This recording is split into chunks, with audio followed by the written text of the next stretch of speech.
The car that had ruined the reputation of three workshops fell into the hands of an elderly mechanic. Don Esteban Morales was cleaning the same workbench in his shop for the third time, a mechanical gesture he'd been repeating for 20 years, ever since the customers had stopped coming. The shop, located on a quiet corner in the Analco neighborhood, looked like a museum of oblivion. Rusty tools hung from the walls, calendars from past decades were layered over one another, and a layer of dust covered everything except for that bench, which Don Esteban insisted on keeping spotless. The roar of a sick engine broke the silence of the street. Esteban looked up and saw a sky-blue 1982 Volkswagen Beetle lurching forward, spewing a column of black smoke from its exhaust. The car stopped in front of the shop with a final metallic groan that made several neighbors poke their heads out of their windows. A man in his 40s stepped out of the car, his hair slicked back and wearing a short-sleeved shirt that revealed tanned arms. His expression was a mixture of desperation and mistrust. "Are you a mechanic?" the man asked, looking at the worn-out sign that was barely legible. "Taller Morales, since 1979. "I am," Esteban replied, drying his hands on a rag that had once been white. "What do you need?" The man's name was Ricardo Sanchez, and he was an insurance salesman. Over the next 15 minutes, he recounted a story that sounded like a recurring nightmare. Three different workshops had tried to repair that Volkswagen in the last 4 months. The first, Taller Gonzalez in Tlaquepaque, had replaced the entire carburetor and charged 12,000 pesos. But the problem got worse. The second, Automotriz del Valle, had blamed the ignition system, changing the spark plugs, cables, and coil, charging another 8,000 pesos with no results. The third, Specialized Mechanics at Ramirez, had taken apart half the engine, replaced gaskets and seals, charged 15,000 pesos, and returned the car in worse condition. "They all told me the same thing in the end," Ricardo continued, the frustration evident in his voice, "that the car is cursed, that it's best to sell it for scrap, that it's not worth investing any more into it. But this car belonged to my father. He drove it for 30 years without a single problem. He died 6 months ago, and I promised—" His voice broke slightly. "I promised to take care of it." Esteban observed the Volkswagen with narrowed eyes. He knew that model better than the lines on his own hand. He had worked at the Puebla plant for 5 years before opening his shop. He circled the vehicle slowly, listening, observing, almost sniffing the air around the engine. "What do all those shops do when they can't solve something?" Esteban asked, more to himself than to Ricardo. "Excuse me?" "They replace parts, change what's visible, what they can bill for, but they never listen to what the car is trying to say." Ricardo frowned, not entirely understanding. Esteban crouched next to the vehicle and placed the palm of his wrinkled hand on the hood, like a doctor feeling a patient's chest. "The three shops you mentioned have something in common," Esteban said. "They are big businesses with many employees, many bills to pay. They need to bill quickly, rotate customers. They don't have time to truly diagnose." "And you do?" Ricardo's question sounded skeptical, and he couldn't be blamed. The shop looked abandoned, and Esteban himself looked like a ghost from the past with his faded coveralls and hands permanently stained with grease. "I'm in no rush anymore," Esteban replied with a sad smile. "I have all the time in the world, and I know these Volkswagens as if I had given birth to them. Leave the car with me for 3 days. I won't charge you anything if I don't resolve it." Ricardo hesitated. He had spent 35,000 pesos on failed repairs. His wife, Veronica, had begged him to sell the car, to let go of that symbol of a past that no longer existed. But something in the serene gaze of that forgotten old man gave him a spark of hope. Or perhaps it was simple desperation. "3 days," Ricardo agreed. "But if you can't fix it, promise me you will tell me honestly. I don't want any more false hope." Esteban nodded. When Ricardo left in a taxi, the old mechanic remained standing in front of the Volkswagen for several minutes. The afternoon began to fall over Guadalajara, dyeing the sky in shades of orange and purple. The bells of the nearby church marked 6 o'clock. Esteban opened the vehicle's hood, and the smell of burnt oil and unburned gasoline hit him immediately. But that wasn't what he was looking for.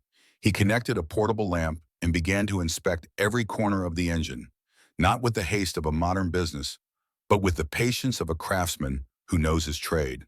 2 hours later, when darkness had completely enveloped the shop, Esteban found something that made his eyes light up. At the base of the distributor, almost invisible to anyone who didn't know exactly where to look, was a small fissure. Not in the cap, not in the rotor, but in the distributor housing itself, a part that none of the three previous shops had considered checking because it was supposed to be indestructible. That microscopic crack allowed moisture to enter the system, causing intermittent short circuits that drove the engine crazy. The symptoms changed depending on the weather, the temperature, even the time of day. It was the type of failure that required not just technical knowledge, but intuition, experience, and above all, time. Esteban smiled for the first time in months. Perhaps he wasn't so forgotten after all. The first ray of sun cut through the dirty windows of Taller Morales at 6:30 in the morning. Esteban had already been awake for 2 hours, sitting on a metal folding chair, watching the blue Volkswagen as if it were a rival in a chess match. He had slept barely 4 hours, but his eyes shone with a lucidity he hadn't experienced in years. The night before, he had confirmed his suspicion about the distributor, but he knew that wasn't the only problem. The three previous shops had left a trail of botched repairs that now complicated the picture. He started the engine and the Volkswagen coughed, spat black smoke, and finally roared with that irregular sound that made the whole body vibrate. Esteban closed his eyes and listened. For him, an engine wasn't simply a machine. It was a symphony where each component played its own note, and in that symphony, several instruments were out of tune. At 9 o'clock a.m., a woman's voice interrupted his concentration. Don Esteban? It was Lupita Hernandez, the owner of the corner diner, a robust woman in her 50s who always wore an apron with a flower print. In her hands, she held a plate covered with aluminum foil. I brought you some chilaquiles, Lupita said. I saw the light on in the shop until very late last night. Are you working on something important? Esteban accepted the plate with gratitude. Lupita was one of the few people in the neighborhood who still treated him with respect, who didn't see him as a relic of the past. A problematic Volkswagen, he replied. 3 shops already gave up on it. Lupita approached the car and observed it with curiosity. My late husband had one just like it, same year. We sold it when he got sick because we needed the money for treatments. Sometimes I still dream that I see it parked outside the house. There was a melancholy in her voice that Esteban understood perfectly. Both had lost important things with the passage of time. She her husband, he his reputation and his purpose. Do you think you can fix it? Lupita asked. I have to, Esteban replied with determination. Not just for the client anymore. I need to prove to myself that I still can. When Lupita left, Esteban devoured the cold chilaquiles while formulating a plan of action. He needed to get a new distributor, but not just any kind. Modern replacement distributors didn't have the same quality as the originals from the 80s. He would have to search the junkyards to find a vintage part in good condition.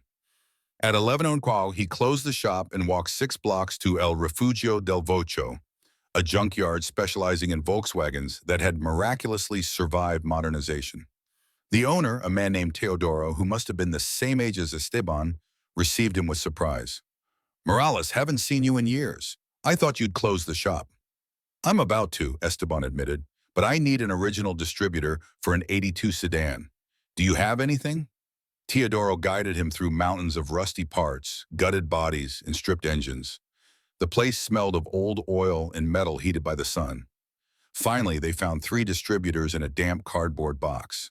You can take all 3 for 200 pesos, Teodoro offered, but I don't guarantee they work. Esteban inspected each piece with care. 2 were cracked, but the third looked promising. He cleaned it with a rag and examined every millimeter under the dim light of the junkyard. I'll take this one, he decided, and I'll pay you 300 if you let me use your test bench to verify it works. He spent the next hour testing the distributor, adjusting the ignition advance, and ensuring the electrical resistance was correct. When he was finally satisfied, he returned to the shop with the part under his arm, feeling like a surgeon who had just found the perfect organ for a transplant. The afternoon passed in a trance of meticulous work. Esteban removed the defective distributor and began to install the replacement, but soon discovered the next problem. Taller Gonzalez, the first one that had tried to repair the car, had forced some electrical connections when installing the new carburetor. The cables were pinched, some splices had been made with cheap electrical tape that was already crumbling, and the order of connections didn't match the original schematic. Incompetent, Esteban murmured as he disconnected the entire electrical system from the engine. He would have to redo it from scratch. By 7 o'clock in the evening, his hands were trembling with fatigue, but he had managed to rewire the entire ignition system. He installed the new distributor, adjusted the ignition point with millimeter precision, and connected every cable following the diagram engraved in his memory. He turned the ignition key. The engine started on the second try, and the sound was different. Not perfect yet, but noticeably better. The irregular rhythm had diminished. The black smoke had reduced to a light gray mist. Esteban felt a wave of satisfaction, but he knew he wasn't finished yet. The engine was running, yes, but there was something else. A subtle knocking in the lower part, almost imperceptible, indicating another problem inherited from the previous repairs. He crawled under the car with a headlamp and examined the oil pan. There it was. Taller Ramirez, when replacing the gaskets, had tightened the oil pan bolts unevenly, slightly deforming the surface. This caused a small oil leak, which in turn caused the lubrication system pressure to fluctuate. It would be necessary to remove the oil pan, sand the surface to level it again, and reinstall it with a new gasket, applying the exact torque to each screw. A precision job that would require another 6 hours minimum. Esteban crawled out from under the car and sat on the shop floor, his back leaning against the cold wall. His knees protested, his back burned, and his arthritic hands throbbed with every beat of his heart. He was 72 years old. He was no longer the young mechanic who could work 18 hours straight without flinching. But as he looked at the blue Volkswagen, under the yellowish light of the shop lamp, he felt something he hadn't experienced in a long time. A purpose. This car had become more than just a crumb. It was his chance to prove that true knowledge, experience accumulated over decades, still meant something in a world obsessed with speed and efficiency. Tomorrow he would continue. The Volkswagen had given him a reason to get out of bed, and Esteban didn't plan to waste it. The second day dawned with a light rain that transformed the streets of Guadalajara into dark mirrors.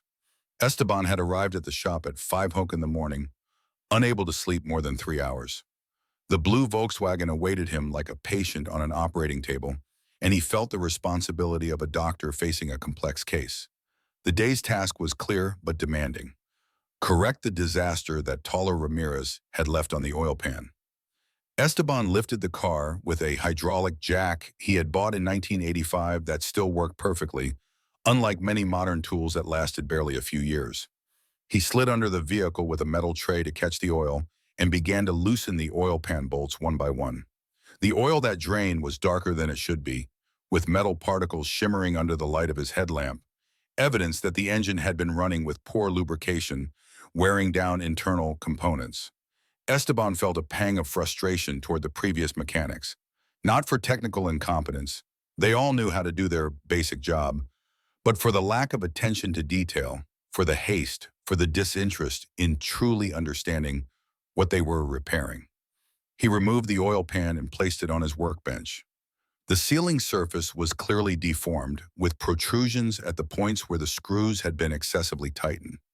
He began the meticulous process of sanding the surface, constantly checking with a metal ruler to ensure the flatness was perfect.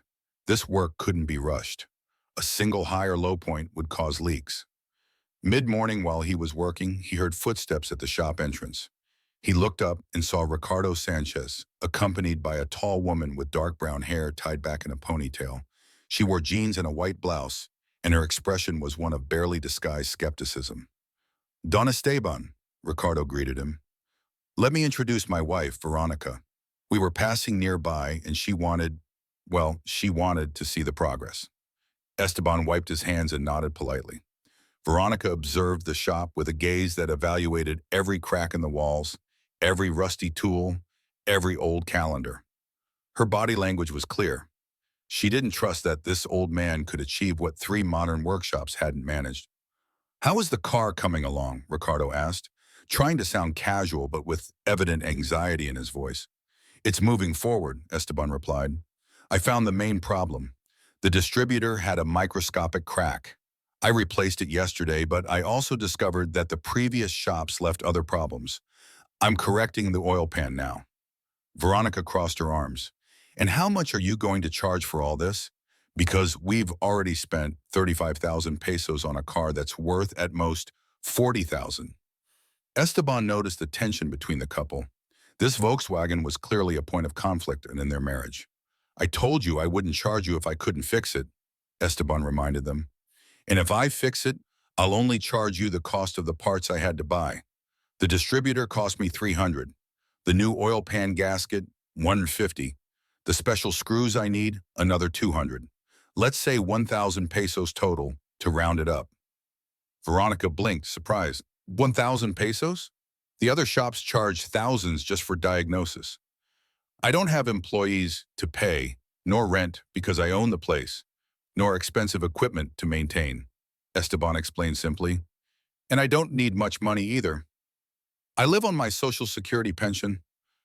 I do this because, he paused, searching for the right words, because I needed to remember what I was good for.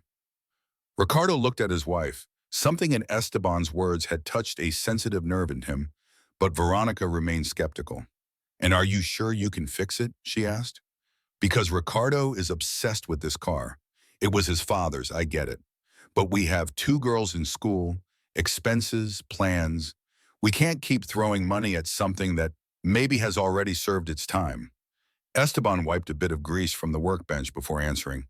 Ma'am, I can understand your frustration, but let me explain something about this Volkswagen. It's not just an old car. These vehicles were designed to last for decades, to be repaired with basic tools, to survive on difficult roads. The problem isn't the car. The problem is that we live in an era where it's more profitable for shops to replace than to repair, to charge for quick diagnoses than to truly investigate. This car isn't finished. It simply fell into the wrong hands. Veronica didn't respond, but Esteban saw her expression soften slightly. Ricardo placed a hand on his wife's shoulder. One more day, Ricardo said. Don Esteban, I give you one more day. If tomorrow the car works, we keep it. If not, Veronica is right. It's time to let it go. When the couple left, Esteban returned to his work with renewed determination. He spent the next 5 hours sanding, measuring, and verifying the surface of the oil pan until he was absolutely sure of its flatness. Then he installed the new gasket, applying a special sealant at critical points, and began to bolt the pan back onto the engine. This was the crucial moment. Each screw had to be tightened with the exact torque, following a specific star-shaped pattern to distribute the pressure evenly. Too tight, and it would deform the surface again. Too loose, and it would cause leaks. Esteban used an antique but perfectly calibrated torque wrench, working with the precision of a watchmaker. When he finished, it was 8 o'clock at night. He filled the engine with new oil, a high-quality synthetic that he paid for himself because he knew the engine needed it after the wear it had suffered. Then he turned the ignition key. The Volkswagen started on the first try. The sound was completely different, smooth, uniform, without knocking or irregular vibrations. Esteban increased the RPMs gradually, and the engine responded docilely, purring as a well-maintained sedan should. He slid under the car with his lamp and examined the oil pan. Not a single drop of oil. The seal was perfect. But Esteban knew the real test would come tomorrow. An engine could sound good in the shop and fail on the road. He needed to test the car in real conditions. Acceleration, braking, driving in traffic, uphills, curves. Only then could he be sure he had solved all the problems. He sat in the driver's seat for several minutes with the engine running, listening to every nuance of the sound. The rain had stopped, and stars were beginning to appear among the scattered clouds. For the first time in years, Esteban Morales felt complete. It didn't matter if no one else knew his name, if his shop was forgotten, if the world had moved on without him. In this moment, with this blue Volkswagen purring under the hood, he was exactly who he needed to be, a real mechanic. The third day, Esteban woke up before dawn with a mixture of anticipation and nervousness. Today would be the definitive test. The Volkswagen had responded well in the shop, but the road would reveal any hidden problems that might remain. He dressed quickly, drank a black coffee reheated from the night before, and walked to the shop as the streets of Guadalajara began to wake up. The blue sedan awaited him under the dim light of dawn. Esteban observed it for a long moment, like an artist contemplating his work before presenting it to the world. Then he got into the vehicle, adjusted the rearview mirror, and turned the key. The engine started instantly with that clean, healthy sound that only a well-tuned engine can produce. He left the shop and drove toward Lázaro Cárdenas Avenue. At that early hour, traffic was moderate, allowing him to concentrate on every reaction of the vehicle. He accelerated smoothly, feeling the engine's response. He shifted gears, paying attention to any vibration or abnormal sound. Nothing. The Volkswagen behaved exactly as it should. He took the highway towards Zapopan, looking for streets with inclines to test the engine torque on uphills. The sedan ascended without problems, maintaining constant speed even on the steepest slopes. Esteban smiled. 50 years of experience allowed him to feel things that young mechanics, dependent on computers and scanners, could never perceive. He stopped the car at a lookout point overlooking the valley of Guadalajara. The city stretched out before him, a mixture of colonial architecture and modern buildings, of history and progress. He got out of the vehicle and opened the hood to inspect the engine after 30 kilometers of driving. Everything looked perfect. No leaks, no overheating, no strange smells. He was closing the hood when a cargo truck stopped next to him. A burly man of about 50, wearing a Chivas cap and a grease-stained t-shirt, got out of the vehicle. "Problems, friend?" the trucker asked. "Quite the opposite," Esteban replied with pride. "This bug just came back from the dead." The trucker approached and observed the sedan with appreciation. "It's beautiful. An 82, right? My father-in-law had one just like it. Where did you send it to get fixed?"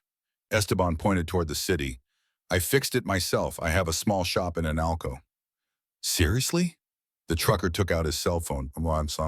"Look, I have a 95 Combi that no one has been able to fix right. 3 shops have already messed with it, and it keeps giving me trouble. Could you give me your number?" Esteban blinked, surprised. It had been years since anyone asked for his phone number for a job. Sure, write it down." The trucker saved the contact and shook his hand firmly. "My name is Ruben. I'll call you next week. If you could handle that sedan, surely you can handle my Combi." When Ruben left, Esteban remained standing next to the Volkswagen, feeling something strange and forgotten. Hope. Perhaps his shop wasn't as dead as he thought. Perhaps there was still a place in the world for mechanics who knew how to listen to what cars had to say. He returned to the shop around 10 o'clock in the morning. To his surprise, Ricardo and Veronica were already there waiting on the sidewalk. Ricardo paced nervously from one side to the other while Veronica checked her cell phone. "What am I now?" "Don Esteban!" Ricardo approached quickly. "Is it ready?" "It works," Esteban replied, smiling. "Get in. Let's go for a spin." The three settled into the sedan, Esteban at the wheel, Ricardo in the passenger seat, and Veronica in the back. Esteban started the engine and began driving through the neighborhood streets. Ricardo remained tense, alert for any sign of trouble, but gradually his expression changed from anxiety to amazement. "Listen," he told Veronica. "Listen to how it sounds." The engine purred smoothly, without any of the irregularities that had plagued the vehicle for months. Esteban accelerated on a straightaway, then braked, took a sharp curve, went up a slope. The Volkswagen responded perfectly to every command. Veronica, who had started the ride with skepticism, was now looking out the window with a thoughtful expression. When Esteban stopped the car in front of the shop 20 minutes later, there was a moment of silence. "It's like having Dad's car back," Ricardo said, his voice thick with emotion. "Exactly as I remember it before the problem started." Esteban got out of the vehicle and opened the hood to show them the work done. He pointed to each component while explaining in simple terms what he had found and how he had corrected it. The distributor with the crack, the electrical system badly wired by the first shop, the oil pan deformed by tightening the screws wrong. Each problem separately was minor, but together they made the engine behave erratically, unpredictably. The other shops treated the symptoms, but not the cause. Ricardo nodded, absorbing every word.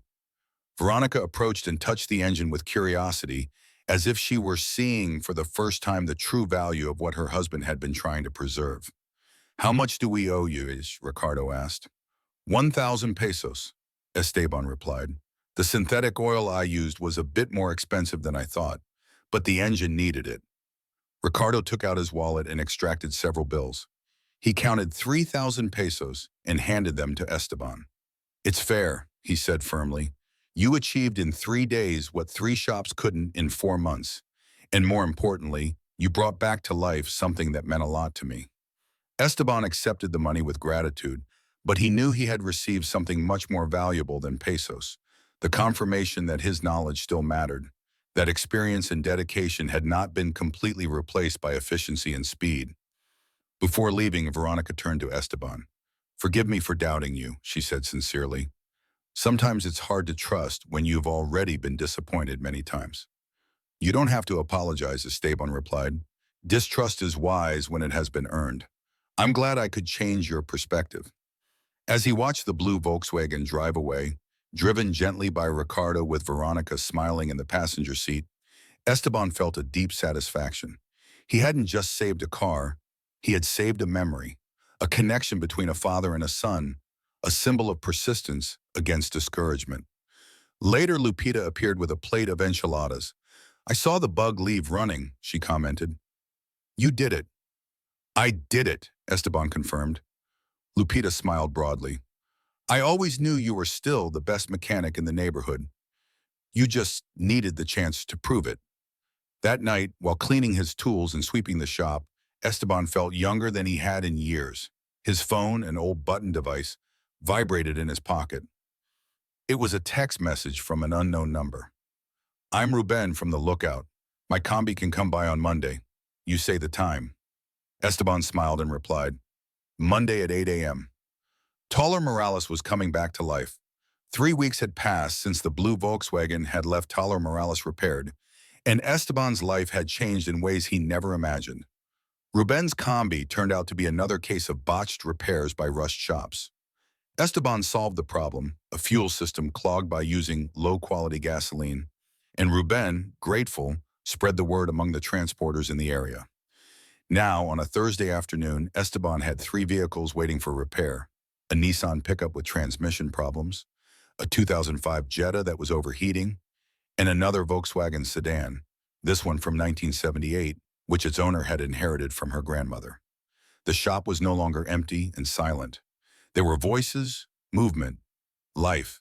Esteban was working on the Jetta when he heard familiar footsteps. He looked up and saw Ricardo walking toward him, but this time he wasn't alone. Next to him was a young man of about 17, thin, with short hair and eyes that showed curiosity and some shyness. "Don Esteban," Ricardo greeted. "Let me introduce Damian, my nephew. He just finished high school and, well, he's interested in learning automotive mechanics." The boy extended his hand with respect. Esteban wiped his on his coveralls before shaking it. "Nice to meet you, young man." "My uncle told me what you did with his car," Damian said. "And I've always liked cars, but when I went to ask at big shops, they told me I had to study a technical career first, pay for expensive courses, and that without experience no one would hire me. It's like a dead-end circle." Ricardo placed a hand on his nephew's shoulder. "I thought maybe you could teach him the basics." "Damian is a good boy, responsible. He needs an opportunity like the one you gave my father's Volkswagen."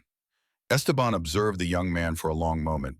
He saw in his eyes something he recognized. The same hunger to learn that he had felt 50 years ago when he was a teenager sneaking into workshops to watch mechanics work. "What do you know how to do?" Esteban asked. Damian shrugged. "Almost nothing.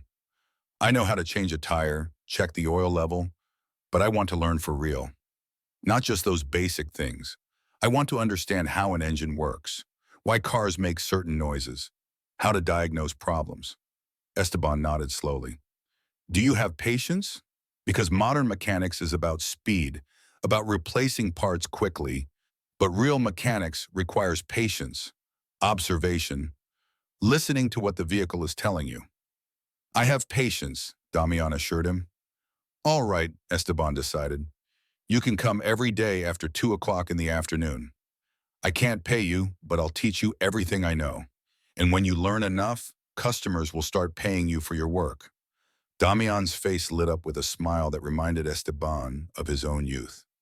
Thank you, Don Esteban. You won't regret it. Ricardo shook Esteban's hand with gratitude before leaving. When they were alone, Esteban took Damian to the Jetta and explained the overheating problem while the boy listened with absolute attention, asking intelligent questions. The following days established a routine. Damian arrived punctually at 2:00, put on borrowed coveralls that were too big for him, and followed Esteban like a shadow, absorbing every explanation, every demonstration. Esteban discovered that he enjoyed teaching, that passing on his knowledge gave him a sense of purpose he had forgotten existed. People think mechanics only fix cars, Esteban told him one afternoon while teaching Damian to calibrate valves. But in reality, we solve problems. Every car that enters here is a mystery that must be deciphered. And to solve it, you need technical knowledge, yes, but also intuition, experience, and respect for the machine. One week after Damian started working at the shop, Ricardo's blue Volkswagen returned. Esteban felt a moment of panic. Had something in his repair failed? But Ricardo got out of the car smiling broadly. Relax, Don Esteban. The car works perfectly. I came because I wanted you to meet someone. From the passenger seat descended a man of about 35, dressed in a dress shirt and jeans. He had a professional camera hanging around his neck. I'm Javier Montes, a journalist for the Diario de Jalisco. He introduced himself. Ricardo told me your story and I found it fascinating. Would you have time for an interview? Esteban blinked, confused. An interview about what? About you, Javier replied. About how an experienced mechanic managed to solve what 3 modern workshops couldn't. About the value of traditional knowledge in a world obsessed with technology. I'd like to do a report. Esteban looked at Ricardo, who nodded enthusiastically. Don Esteban, you deserve recognition. People deserve to know that there are still honest mechanics who truly care about solving problems instead of just charging for unnecessary repairs. The interview lasted 2 hours.